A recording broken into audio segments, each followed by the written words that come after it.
A ti, Senhor, elevo a minha alma. Porque nós vemos que é uma oração. A palavra de Deus diz que o Espírito Santo nos ensina a orar.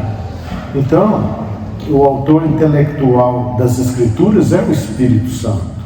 Então, se você pega o livro dos Salmos, ele vai te ensinar a orar, né? Tanto por revelação, como pela palavra que ele deixou para nós. Então, olha bem, a ti, Senhor, elevo a minha alma. O homem é um espírito que tem uma alma e que habita num corpo. Então, o homem, corpo, alma e espírito. Como Deus é triuno, né? Ele é Pai, Filho, Espírito Santo, o homem também é triuno, corpo, alma e espírito, né? Está lá em 1 Tessalonicenses, né? Falando que o homem também é um ser triuno, feito em imagem e semelhança de Deus. Então, aqui ele está falando da alma. A alma, onde está a nossa sede das vontades. É o nosso self, né? Os ingleses falam self, é a nossa essência, não é? É a nossa personalidade, é onde estão as nossas crenças, onde está localizado os nossos desejos e tudo aquilo que nós aprendemos pela alma. E a alma, ela situa, né? Situa, se pode falar assim, no nosso cérebro, na nossa mente. Ela é a nossa mente, a nossa alma. Então, nós temos poder de decisão, nós temos poder de escolha, né? Nós temos livre-arbítrio, mas a alma é aquela que precisa de salvação. Olha bem, né? Nós temos o corpo, nós vamos, na hora que morrer, o corpo vai ser sepultado, né? E vai deteriorar na terra, vai se decompor. O espírito volta a Deus que o deu. Agora, e a alma? A alma é a nossa essência, a alma é o nosso estado de consciência. Tudo aquilo que nós aprendemos, que nós fazemos, está registrado na nossa alma. Então, com ela, nós temos o poder de decisão, o poder de escolha. Qual a sua escolha? A sua escolha é de servir a Deus ou servir as coisas do mundo, né? Mundo é todo sistema que não é aprovado por Deus. Então, agora, Davi que está falando assim, ao Senhor eleva a minha alma. O que ele está dizendo? Que ele, né, que ele está lembrando de Deus, está levando a alma dele a Deus, para que essa alma seja trabalhada por Deus. É isso que ele está falando. E ele está reconhecendo a dependência dele de Deus. Fala assim, eu elevo ao Senhor a minha alma. Quer dizer, eu elevo ao Senhor os meus desejos, as minhas decisões, as minhas vontades, né? É isso que ele está falando. O meu estado de consciência eu elevo ao Senhor. Por que acontece com as pessoas que não se submetem a Deus? Ela não eleva a alma dela a Deus, ela fica com as suas decisões pela sua própria mente, pelo seu próprio querer. A palavra de Deus diz que ai daquele que se estriba no seu próprio entendimento. A pessoa acha que está fazendo certo porque ela concluiu que está certo, ou porque viu os outros fazendo, mas ela não passou isso a Deus, ela não elevou isso a Deus. Então nós precisamos aqui aprendendo, porque isso aqui é uma oração, e nós, essa oração nós precisamos fazer também, né? Eu elevo a minha alma a Deus, quer dizer, eu elevo ao Senhor a minha fé, as minhas vontades, os meus desejos, aquilo que eu entendo, aquilo que eu compreendo, aquilo que eu aprendi. Então eu elevo ao Senhor, quer dizer, eu coloco diante do trono do Senhor, não é? Para quê? Se submetendo a Deus, quer dizer, Deus vai ditar a essa alma que se achegou a Ele, qual que é a vontade de Deus, os propósitos de Deus. Simples assim, né? Deus meu, em ti confio. não é?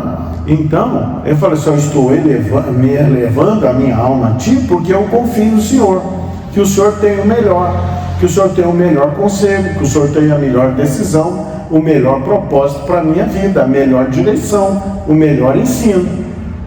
Então eu confio no Senhor, que o Senhor vai me dar a direção correta, que é o caminho que eu devo andar, que eu devo percorrer. Não seja eu envergonhado. Quer dizer, se nós, saímos dos preceitos de Deus, o que vai acontecer? Vem situação de humilhações e de vergonha, e de queda, e por fim, sem salvação, sem Deus, divorciar de Deus, separar de Deus. Nem exultem de mim os meus inimigos. Quer dizer, os inimigos do homem se alegrar contra ele, Quer dizer, o inimigo que é o quê? O inimigo aqui não são pessoas, não são homens, aqui é um livro espiritual. Inimigo aqui é o diabo. Então o diabo, ele se alegra com a queda da pessoa. Ele não quer o bem, ele quer o mal, ele quer a queda, ele quer provocar a vergonha, porque ele mata, ele rouba e ele destrói. Então, que o diabo não venha se alegrar da nossa vida, do que nós fazemos, do que nós pensamos, do que nós achamos, É isso que Davi está levando em oração. Falou: Senhor, eu elevo a ti a minha alma, no Senhor eu confio, não exultem de mim os meus inimigos, não seja eu envergonhado. Quer dizer, se nós nos achegarmos a Deus, quer dizer, nós não seremos envergonhados. E ele prossegue: com efeito, dos que em ti esperam, ninguém será envergonhado. Serão envergonhados os que sem causa procedem traiçoeiramente. Quer dizer, o diabo sempre vai achar uma acusação para nós, Agora, se você se achegar a Deus, o diabo vai ser envergonhado. É ele que vai ser envergonhado, não você, Jesus expôs os principados, a vergonha e o horror eterno na cruz do Calvário. Então o diabo foi envergonhado. Então, através da nossa vida, se a nossa vida tiver um proceder conforme Deus, quem vai ser envergonhado? Vai ser o diabo. O diabo vai ser envergonhado. Agora, Davi fala aqui que nós não sejamos envergonhados, e que nem os inimigos se exultem contra nós, que eles não venham se alegrar, porque ele vai se alegrar com a sua queda, com as suas derrotas, com os seus tropeções da vida, com as suas derrotas. Faze-me, Senhor, conhecer os teus caminhos. Olha bem, ele eleva a Deus a alma dele, quer dizer, as vontades, o querer, as decisões, aquilo que a pessoa deseja no seu coração, aquilo que ela crê, ela passa para o crivo de Deus. É isso que ela se apresenta diante de Deus, Então ele fala assim, e ele pede o quê? O que ele está pedindo? Faze-me conhecer os seus caminhos. Olha bem, quer saber os caminhos de Deus? Ore, fale com ele. Isso é oração. Senhor, eu quero conhecer os teus caminhos. Conhecer para quê? Só para conhecer? Não, para andar neles. Porque o caminho de Deus ele traz vitória, ele traz paz, ele traz alegria, ele traz prosperidade. Você andar nos caminhos de Deus, você se torna próspero, Aqui isso é diferente de riqueza, de teoria da prosperidade. Isso aí são invenções humanas, Para ser próspero é você ter suprimento suficiente para as suas necessidades e uma certa abastança. Riqueza, Deus, aí já é algo que Deus dá para certas pessoas que vão administrar para o reino de Deus, não para os seus próprios egoísmos, os seus próprios interesses, porque tudo que vem à nossa mão é para ser direcionado a quem? Ao reino de Deus. Então, ele quer que conhecer os caminhos de Deus. Você quer conhecer os caminhos de Deus? Né? Conhecer os caminhos de Deus, você vai conhecer os propósitos de Deus. O que Deus quer? O que Deus quer da sua vida? O que Ele aprova e o que Ele reprova. Olha isso. Então ele está se submetendo a Deus, né? Por exemplo, o que o Senhor está aprovando? O que o Senhor quer na minha vida? Né? Eu apresento diante do teu altar a minha vida. Quer dizer, eu levo a minha alma a ti. E o Senhor me conduz no seu caminho, porque o caminho de Deus é o melhor caminho. O conselho de Deus é o melhor conselho para nós. E ensina-me as tuas veredas. Veredas também são caminhos, são direção na vida, né? Você vai fazer algo, você tem que saber se é caminho de Deus ou não. Então ele está pedindo, porque as pessoas estão pedindo o que para Deus? Eu vejo muitas pessoas, né, começam a pedir coisas, sempre pede coisas. Não é errado pedir coisas para Deus, né? Mas primeiro busque o reino dos céus e a sua justiça, e todas as demais coisas serão acrescentadas. Então o que as coisas que as pessoas estão pedindo são consequências de uma vida submetida a Deus. Sirva o Senhor com alegria, com interesse de coração, e você vai ter suprimento, ele vai fazer os desejos do seu coração. Olha bem, né? As pessoas esquecem de tudo isso e começam a pedir coisa. Me dá uma bicicleta, me dá um cavalo, um carro, isso, aquilo, mas esquece, né, que primeiro tem que se submeter a Deus, tem que conhecer a Deus e pedir a Deus a direção da vida. É o conselho de Deus, né? Ele conhecer, né? Faze-me. Ele está pedindo para Deus fazer. Ele conhecer os caminhos de Deus, né? Conhecer os teus caminhos e ensina-me as tuas veredas. E as pessoas falam muito em Deus, está todo mundo falando em Deus, mas quer conhecer as veredas de Deus, os caminhos de Deus, a direção de Deus, quer viver conforme a direção, os propósitos, a vontade de Deus. É isso. Agora, nós podemos viver numa certa ignorância, achar que está certo, mas está errado. Mas aí então Deus é o árbitro, né? Nós colocamos diante dele e ele vai nos instruir. Falou assim: esse caminho que você está percorrendo não é o caminho que eu quero para você, não foi isso. Eu não te criei para isso, né? E eu quero que você seja feliz, eu quero que você seja próspero, eu quero que você seja bênção, e em tudo que você colocar as mãos você vai ser bem abençoado. Guia-me na tua verdade. Né? As pessoas estão crendo em muita mentira, né? Crendo em muitas ofertas do diabo, né? Vem uma oferta, a pessoa aceita, né? E não é assim. É para ele o que? Guiar nós na verdade dele. Quer dizer, não vai ter erro.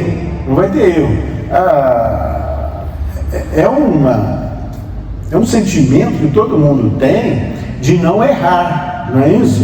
Não é ninguém que errar, né? Agora pode errar por idiotice, né? Por ignorância ou por afronta a Deus. Quer dizer, escolhe as decisões erradas. Guia-me na tua verdade. A verdade de Deus está onde? Na palavra, né? Deus deixou para nós a sua palavra, né? E se ele falar não mexa com isso, não mexe. Não toque nisso, não toque. Se ele falar vai por esse caminho, pode ir, né? Ainda que pareça difícil, ainda que pareça custoso, vai dar certo. Então, e ele fala o coração. Deus é um Deus que fala, né? Mas primeiro nós temos que elevar a nossa alma a Ele. Quer dizer, Ele vai assumir o controle da nossa alma, Ele vai assumir o controle das nossas decisões, das nossas vontades. Aí Ele assumindo, Ele vai falar conosco e nos direcionar nos seus caminhos, nas suas verdades e nas suas veredas. Quer dizer, a nossa vida não vai dar erro, porque olha bem, as pessoas tomam decisão, mas não passa pelo crivo da vontade de Deus. Aí vai vivendo, mas vai chegar uma hora que caminho fora da vontade de Deus é caminho de morte, né? Jesus, ele veio trazer para nós o que? Vida, e vida com abundância. Se nós sairmos desse caminho, né, nós estamos percorrendo caminho de morte. Pode parecer até que a gente está levando vantagem. Eu estou indo muito bem, né? Estou gostando, tal. Mas lá na frente vai ter problema. Então a palavra de Deus diz para nós que Ele nos deu olhos de águia. O que é um olho de águia? A águia enxerga longe, né? Então, pela palavra de Deus, nós enxergamos. Nós temos a visão, nós temos a direção. Para assim, esse caminho que eu estou percorrendo, lá na frente vai me dar problema. Vai ter choro, vai ter lágrima, vai ter perdas e até mortes, né? Agora, é por isso que Ele deu o olho de águia, né? Você enxergue longe. Eu estou mostrando para vocês o caminho. Eu estou mostrando para vocês qual que é a verdade. Vocês querem andar fora desses caminhos? Querem desprezar a verdade? Querem desprezar o conhecimento de Deus? Né? Então vai ter preço lá na frente. Vai ter o preço. Por que Ele deixou essas palavras, esse conselho para nós? Porque Ele nos ama. Se Ele nos ama, Ele nos quer bem, né? Ele quer que nós cheguemos a bom termo, que nós sejamos felizes, né? Quer dizer, tenha uma vida triunfante, uma vida de vitórias. Agora, se nós desprezarmos tudo isso, o que vai acontecer? Vai ter problema. Pode estar pensando que está saindo bem no presente. Eu estou saindo muito bem, eu sou esperto, né? Eu sou inteligente, mais que os outros, tal, né? Mas não adianta, né? Nenhum conselho prevalece sem Deus, né? Que não despreze o conhecimento de Deus. Não seja como a mula e o cavalo que precisa de freios, de cabresto para obedecer, né? Então nós vamos obedecer. Agora, está difícil obedecer? Senhor, eu levo a minha alma a Ti. Me ensina, né? Me ajuda, me socorre. Você pode pedir socorro de Deus, né? Ele é o socorro bem presente na hora da angústia. A questão nossa é se nós estamos elevando a nossa alma a Deus. Olha bem, é sujeição a Deus. Eu elevo a minha alma ao Senhor. Olha aqui, né? Um versículo: a Ti, Senhor, eleva a minha alma. Né? Se você fizer isso, você está pedindo direção para Deus, e Deus vai dar. E Deus vai dar a direção, vai te mostrar a verdade, vai te colocar no conhecimento, vai se apresentar, você vai conhecer a Deus, né? E Ele vai ensinar para você a verdade de Deus, né? Guia-me na Tua verdade, ensina-me, pois Tu és o meu Deus, o Deus da minha salvação. Ensina-me.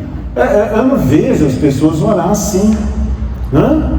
Nós precisamos ter esse tipo de oração. Os teólogos, os intelectuais pegam a palavra que é interpretar com a sua mente, né? Vai ter interpretação divorciada da submissão a Deus, Então, quando pegarmos a palavra de Deus, né, que ela está sempre no nosso coração, sempre viva em nós somos cartas vivas de Deus, pedir sempre que Deus venha nos ensinar, né? Porque o orgulho, né? O problema está no orgulho, na soberba. Quer dizer, o que é o orgulho, a soberba? Eu sou melhor, eu sou mais esperto, eu sou mais inteligente, eu sou mais sábio. Não, nós somos sábios e inteligentes pela graça de Deus. Senhor, né? Me dê mais sabedoria, mais entendimento, né? Me ensina. Se nós não falarmos a Deus, me ensina, né? Ele não tem como abrir para nós a revelação. Ele vai abrir a revelação, né, quando nós, né, elevamos a Ele a nossa alma e pedir para Ele: me ensina as tuas veredas, me ensina os teus caminhos, Me ensina a tua verdade. E você pode complementar e me ajuda a viver conforme elas, conforme essa revelação. E tira de mim o que não é seu. Tem que ter a oração de pessoa que é corajosa. Para ser de Deus tem que ser corajoso. Os medrosos ficam correndo para lá e para cá, né? Até achando que está saindo bem, mas não vai sair bem. Sem Deus ninguém sai bem. Então ensina-me, né? Pois o Senhor é o Deus da minha salvação. Salvação, a pessoa fecha o olho aqui, ele tem morada com Deus. Agora, se nós não elevarmos a nossa alma a Deus, a alma não pode ser salva. Como é que ela vai ser salva?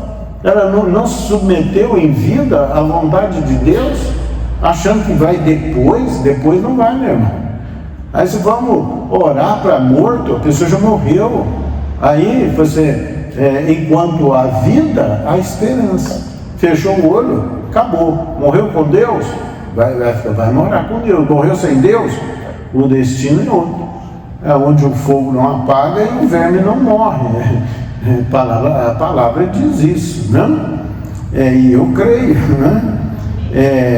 Guia-me na tua verdade, quer dizer, na palavra, né? Ele vai mostrar para nós, né? Ensina-me, pois tu és o Deus da minha salvação, em quem eu espero todo dia. Você tem esperado em Deus? Nós temos esperado em Deus. O que é esse esperar? Esse esperar não é ficar parado, é ficar orando, buscando a Deus. Esperar é confiar em Deus, que Deus vai dar a direção certa, a solução certa, a resposta certa, o ensinamento certo. Lembra-te, Senhor, das tuas misericórdias e das tuas bondades, que são desde a eternidade. Quer dizer, Deus, Ele não nos destrói, né? Você errou, tropeçou, Ele não vai chegar e vai te destruir, porque o propósito de Deus não é castigar, né? As pessoas, Deus castiga, não é isso, não é que Deus castiga, né? Deus corrige, é diferente, né? É igual o seu filho, aprontou, né? Você vai corrigir, né? Aí fala que Deus é como bom pai de família que corrige ao filho a quem ama. Olha bem, vai corrigir, né? E ele vai usar até a vara. Deus usa a vara, não está na palavra, né? Porque tem muitos que você fala assim, como é que está? Né? Eles falam assim, está na prova, né? Não é prova, muitas vezes não é prova, é vara. Está sob vara de Deus. Está sendo corrigido com Deus, está apanhando de Deus. Para quê? Para voltar para os caminhos de Deus. É isso, para se arrepender e voltar e reconhecer que os caminhos de Deus são os melhores caminhos, é o melhor caminho, é a melhor direção, é o melhor conselho. Simplesmente assim, não é? Aí ele pede misericórdia, fala assim, né? Ele é misericordioso, quer dizer, ele é paciente com a gente, mas essa paciência, né, é para que a gente venha aprender a palavra, é que a gente venha arrepender das transgressões, né, e nos voltarmos para Ele. Aí Ele pega os nossos pecados e lança no mar de esquecimento, como diz a palavra. Não te lembre dos meus pecados da mocidade, nem das minhas transgressões. Deus é longânimo, né? Misericordioso, assaz benigno, mas Ele nos aceita do jeitinho que nós somos. Ele nos aceita. Pode ter matado 500, picou em pedacinho, fez churrasco, comeu, mas se arrependeu, né? Ele vem tratar com misericórdia. Olha bem. O que não podemos é nos afastar dele, é ignorar ele e não elevar ele à nossa alma, para que essa alma venha aprender de Deus, venha conhecer a Deus, venha conhecer a verdade e os propósitos de Deus, né? E reconhecer aonde caiu, reconhecer a transgressão, o pecado. né? Quando nós reconhecemos, aí ele entra com misericórdia. Mas se nós recalcitrarmos, né? Insistirmos na vida errada, aí ele vai usar vara, né? E a vara dói, né? A correção num primeiro momento, né? É motivo de tristeza, mas depois ela traz alegria, ela foi bom, né? O Salmo, né? No 119, parece que verso 76, ele diz assim: foi-me bom ser afligido, para que eu viesse a aprender os teus estatutos. Olha bem essa é uma oração do Salmo 119, né? Foi-me bom. Ele agradece a Deus ter sido afligido, ter levado varadas de Deus, né? Foi-me bom ser afligido, para quê? Para que eu aprendesse os seus estatutos.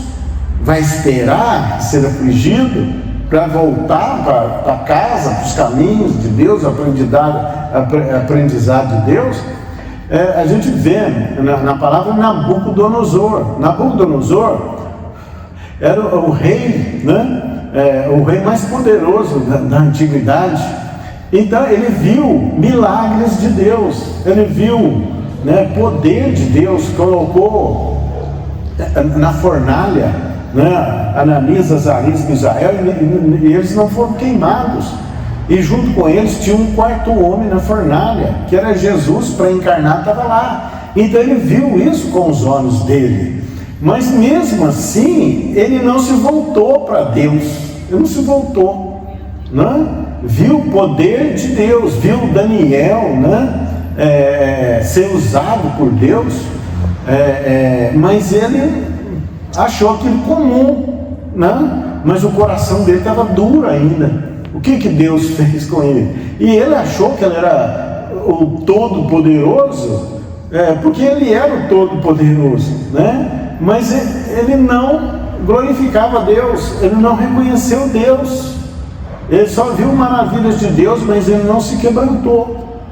Até a hora que ele construiu, né, um jardim suspenso, que era uma das 7 maravilhas do mundo. Aí ele subiu lá no jardim dele, né, e falou assim: não é esta a grande Babilônia que eu edifiquei para a minha glória? Quer dizer, ele foi soberbo, ele não colocou Deus, né, ele não elevou a alma dele a Deus, né? Ele se fez todo poderoso, ele se fez o bonzão, o bom, né? Aí veio um anjo, né, fala que veio um vigilante do céu e falou assim: olha, já passou de ti o reino, você vai perder o reino durante 7 anos, e você vai comer capim como os bois, até que volte a você o entendimento e você reconheça que o Altíssimo tem domínio sobre a vida do homem, sobre o homem. Olha bem, pessoa que não reconhece a Deus, né, vai passar por situações semelhantes. É isso que acontece, né? Ele foi soberbo, né? Não reconheceu a Deus, não elevou a alma dele a Deus, viu milagres de Deus, viu Deus usando as pessoas, né? Viu o poder de Deus, mas ele mesmo com o coração endurecido. Aí ia achando que ele tinha aquele todo poder, mas que não sabia que o poder que ele tinha vinha de Deus. Tudo que você consegue fazer, meu irmão, tem graça de Deus, tem poder de Deus, né? Não vai dizer que é a força do seu braço, né? A força do meu braço, a Bíblia fala muito disso. Nunca diga que foi a força do seu braço, mas que foi Deus, porque o homem não pode receber nada se do céu não lhe for dado.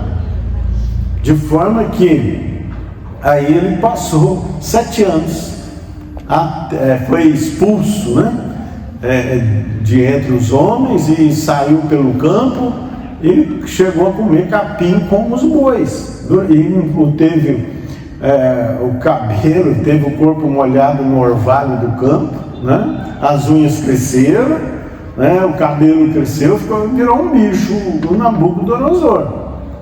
Aí, depois de 7 anos, né, Agora, quem geriu o reino, né? Tinha lá os assessores dele que, né? Falou assim, o rei ainda está vivo, né? Então nós vamos gerir aqui o reino, mas o rei ficou louco, o rei perdeu o juízo e está comendo capim, né? Aí voltou o entendimento, depois de 7 anos voltou o entendimento nele. E esse entendimento, aí ele olhou para o céu, ele olhou para cima. E ele diz, né? Aí ele reconheceu que o Altíssimo tem domínio sobre o reino dos homens, né? O Altíssimo, a fim de que conheçam os viventes que o Altíssimo tem domínio sobre o reino dos homens, e o dá a quem quer, e até ao mais humilde dos homens constitui sobre eles. Diz aqui, mas ao fim daqueles dias, Nabucodonosor, ele falou para Daniel escrevendo, o rei ditando para ele o que aconteceu. Aí ele diz aqui, mas ao fim daqueles dias, Nabucodonosor, levantei os olhos ao céu, tornou-me a vir um entendimento, e eu bendisse o Altíssimo, e louvei e glorifiquei ao que vive para sempre, cujo domínio é eterno, cujo reino é de geração em geração. Todos os moradores da terra são por ele reputados em nada, e segundo a sua vontade ele opera com os exércitos do céu e os moradores da terra. Não há quem lhe possa deter a mão, nem lhe dizer, que fazes? Então, né, o rei mais poderoso da antiguidade, reconheceu a Deus como o Altíssimo. Quem somos nós para fazer o contrário? Né? Vai pagar o preço? Você vai querer comer capim, né? Então, que a gente venha obedecer a palavra, a gente ouvir a palavra, nos sujeitarmos a Deus, né? As pessoas falam assim, eu sou humilde, né? Já viu as pessoas falando, né? Fulano é humilde, mas você vai falar com ele, ele não aceita a verdade de Deus, ele não tem nada de humildade, a pessoa é soberba, a verdade é essa, porque a humildade diante de Deus não é aceitar tudo, andar descalço, com vestes rotas, né? Ser pessoa de carga de todo mundo, isso não é humildade não, meu. A humildade é você ler a palavra, meditar na palavra e se curvar diante da palavra. Eu aceito, eu recebo. Aí, quer dizer, é humilhar-se diante da verdade. Eu recebo a verdade de Deus, eu recebo o ensinamento de Deus. Isso é ser humilde, né? Glória a Deus. Glória a Deus. Lembra, aí vem, né? Bom e reto é o Senhor, por isso aponta o caminho aos pecadores. Amém? Não vamos estender muito, porque não é por muito falar, mas nós já compreendemos, né? Senhor Deus, Pai Santo, obrigado, Senhor, que esta palavra entre no coração, nos ossos, de que se apega aos ossos de cada um, que esteja ao alcance da nossa voz e que venha sempre lembrar, Senhor, que nada venha tirar esta palavra, que nada venha roubar esta semente e que venha produzir fruto a 30, 60, a 100 por um, Senhor, para a tua glória. Quem estava enfermo, receba a cura, seja transformado. Aquele que estava longe dos caminhos de Deus, volte para os caminhos de Deus. Aqueles que estavam achando mais inteligente, mais poderoso que Deus, em nome de Jesus, venham para o caminho de Deus. Aqueles que estão em tentação, em pecado, que se arrependam agora e que confessem que só o Senhor é Deus, e que o Senhor venha socorrer, que o Senhor venha ajudar, em nome de Jesus, transformando cada vida para a sua glória, no nome santo de Jesus.